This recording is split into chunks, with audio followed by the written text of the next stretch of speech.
We talked yesterday about a poem that had been written by John McMenamin of Castledarg, and I was so annoyed by the people around me that I never got a chance to read it. This is about something we were talking about the other day. I don't want to go over this again, but I went over it yesterday. I did the preamble and then was restrained from doing the poem. We were talking about what it would be like in a few years' time when most of us listening will be in old people's homes. We were talking about how, you know, people who are in old people's homes now, when they gather around the piano, they can sing songs that you can't sing gathered around the piano. But I'm just thinking what it'll be if the likes of me or Mr. Coyle or indeed some of us, when we go into old people's home, about 40 or 50 years' time, what'll we be singing? We'll be singing songs that, you know, you can't sing around the piano. Beatles song is Rolling Stones, your 19th nervous breakdown. You can't be singing that around the piano. Who will say? And this will be the last time, baby, the last time. I don't know. And we going, there. What are you on about? What we'll be singing around the piano when we're in the old people's home. You can't sing.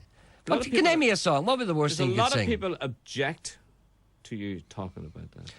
Why? Because I'm saying that, you know, we'll all end up, if we're lucky, we'll end up in nursing homes. No, that you're making fun of them. I'm not making fun of people because I've been in nursing homes. I'm only telling you what the people... Look, there's a man with a question on one. You're doing it again. No, I'm reading this poem now. You're not stopping me. There's a man who's... I'm turning you off. A man waiting 12 minutes. He'll have to wait longer. It's 12 minutes. I've done the preamble for the song. You should have a quick... No. I've done the preamble for the poem and I'm going to read it now. It's called, and I hope I'm not offending people in old people's home, but you know what it's like. You gather around the piano at night. What do you sing, Teddy? And you start singing, by a babbling brook. And that's all right. But what are we going to sing? But what are you going to sing when you go into an old people's home? What are you going to sing? I'm going to sing, sweet, sweet, the memories you gave me. You can't beat the memories you keep going. No, sweet. You keep doing that. You see, this is what we'll fight in the old people's home. I started it. No, you have to keep going, sweet, sweet, the memories you gave me. I started it. All right, I'll do. Sweet, sweet, the memories you gave to me. Oh, no, you can't do it, you see. You came in at the wrong time. You do it. Shut up. You do it. Look, and I'll do it. I was quite happy. You weren't happy. I'll sing a different song. Do sweet, sweet, the memories you gave me. I'll do sweet, sweet. The memories you gave me. Take sweet, sweet, one soft and tender kiss. Sweet, sweet, the memories you gave me. On a moment I'd like this. Sweet, sweet, the memories you gave me. One girl, the memories one you boy, gave me. two sweet, the memories you of gave joy. me. Memories are made. See, that's the way it works. Sweet, sweet. That's the way it works. When do you stop? You stop now. There's a man and Jimmy. No, I'm going to read the poem. This poem is called Geriatrics. The scene, a rundown rest home for old DJs from the past. The glittering celebrities go there when they're put out to grass. They shamble round in slippers wrapped in a dressing gown. Long ago, these men were stars, the biggest names in town. Now they're all forgotten. Their feeble minds have gone. Who's that mumbling in the corner? It's Mr. Coyle. It's little Sean. Is this derelict really Mr. Coyle, eating soup with shaking hand? And why does he keep mumbling? There's a one for you on man. And who's that lofty figure watching cartoons on TV? Could that drooling person be Bennett, the walking dictionary? He doesn't even know his name. He's just a relic from the past, sitting watching Daffy Duck, striped pyjamas at half-mast. Can that be Jackie Fullerton?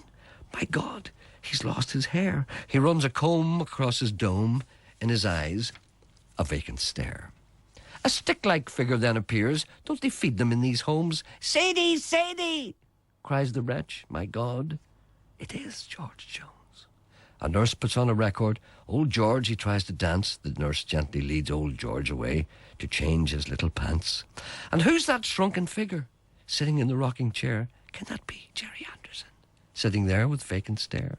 He sits there in a stupor, a legend from the past. His teeth float in a tumbler. His mind is going fast. Last night, at their dinner, Sean Coyle ate lots of beans, and now I hear him crying out, Matron, quick, the screens. Gerry's on his feet now, Zimmer frame in hand. I used to play guitar, he croaked, in a big show band. And look, it's little Hugo. Face wrinkled now with age. It's hard to believe he danced and sang on many a showband stage. The nurse says, "Eat your dinner. Come on, dear, eat your fill." "I'm sick," cried Uncle Hugo. "I'm ill. We'll do that one again. That's good. The nurse says, "Eat your dinner. Come on, dear, eat your fill." "I'm sick," cries Uncle Hugo. "I'm ill. And there's not a piece of jewellery on the wee man from Strabane, just a name tag and a number above the wrinkled, pudgy hand. George stumbles over Jackie. Jackie says, "Take care," then runs a comb across his dome, combs the hair that isn't there. Sean Coyle sits there drooling, dead eyes staring at the floor, swings wildly with a puny arm, and weakly calls out, "4!"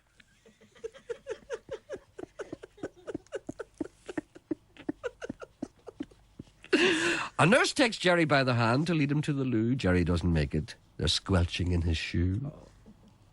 George Jones and me Hugo race on Zimmer frames. Down the floor they toddle just like two little Waynes. I turn away, can't take no more, and curse the BBC. Is this the way to treat a star, a glittering celebrity? I pity these old relics who live there night and day. These men brought so much happiness for very little pay. Now they shamble round like zombies. Once these men were stars. Now they're treated just like criminals and watch the world through iron bars. Now they gather for a sing-song. It was draw tears from a stone to hear the shambling relics croak, "You'll never walk alone." As the old piano tinkles, I turn and walk away. Can life hold any more suffering for these stars of yesterday? Then the door bursts open and a figure is dragged in. His old face wrinkled like a prune, his body gaunt and thin. His eyes are wild and staring. His mouth is flecked with foam. "Come here, there's more," cries the figure. "My children put me in a home." I close the door behind me. It's time for me to go. "I was a star," a small voice cries, "a long, long time ago." Sweet, sweet. The memories you gave to me. Take 1,000. I can't remember the words. Hello, good morning. Hello? Hello, matron.